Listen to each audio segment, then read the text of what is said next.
How's it going, everybody? Today we are talking about the history of disabled culture and physical activity by our host Aaron Blakey and Eric Hayden.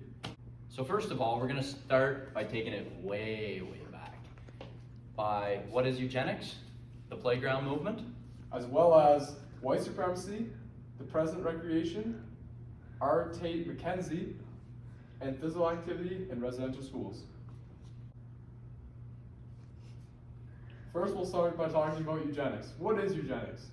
Eugenics is the attempt to eliminate all disabilities, mental illnesses, and even poverty from the human species by mating with humans with desirable characteristics. An example of eugenic experiments would refer to Adolf Hitler and his attempts to eliminate the Jewish population. Hitler believed getting rid of them all would ensure that the pure German genes stayed pure. Next, we'll explain the playground movement.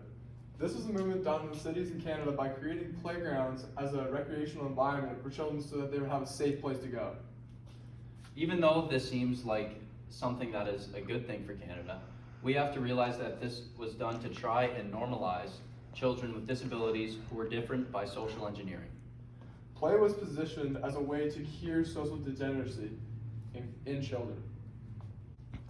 Our next point is going to be on white supremacy. Fitness back in the early 1900s was defined as a physical condition, capacities, and desires of white men.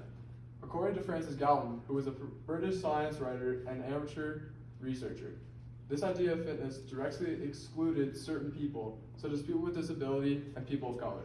White people didn't want to deal with the social aspect of having people with disability or people of color in sports because it would cause a lot of unwanted attention onto themselves and away from the superior white athletes. So R. Tate McKenzie, he believed that those who could not complete the tasks in physical education classes were considered incurable and degenerates. He insisted that these degenerates were incapable of reaching the normal levels of physical activity. He felt that these people should be placed in sex-segregated institutions for their whole reproductive lives so that they wouldn't carry their disabilities into the future generations. Now moving on to our next point, physical activity in residential schools. Physical education was not only used to assimilate disabled people, but children of residential schools as well.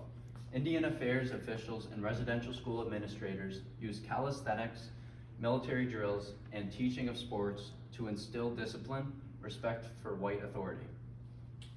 All Euro-Canadian sporting events banned Indigenous ceremonies and dancing and Indigenous sports. So, what do these examples tell us? Well, the early views of fitness were based off of what white supremacists desired. Early physical activity was used as a way to assimilate people who were considered different or had less desirable genetics. So let's look a little further into the future. So as of today, 1% of Canadians with disabilities are served by national sport programs. 3% of Canadians with disabilities participate in any sport at all.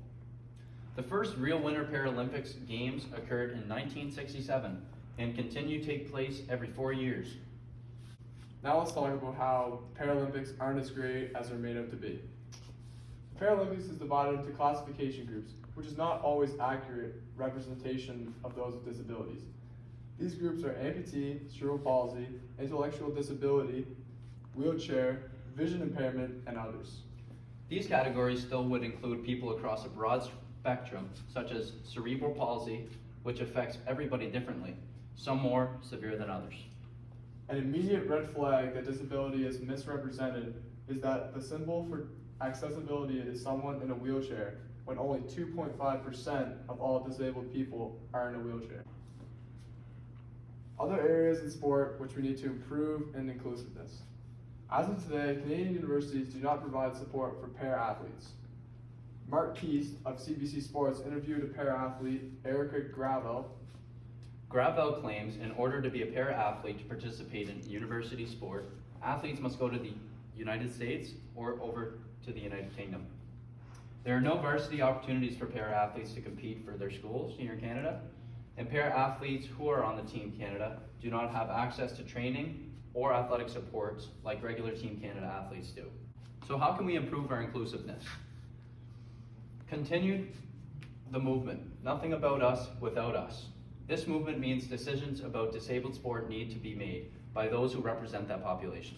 We need to acknowledge the wrongdoings of our past in order to move on and make sure to not continue making mistakes, a common theme in Canadian history. And that's all for a history of disabled culture and physical activity with your hosts, Eric Hayden and Aaron Blakey, thank you. have a great day.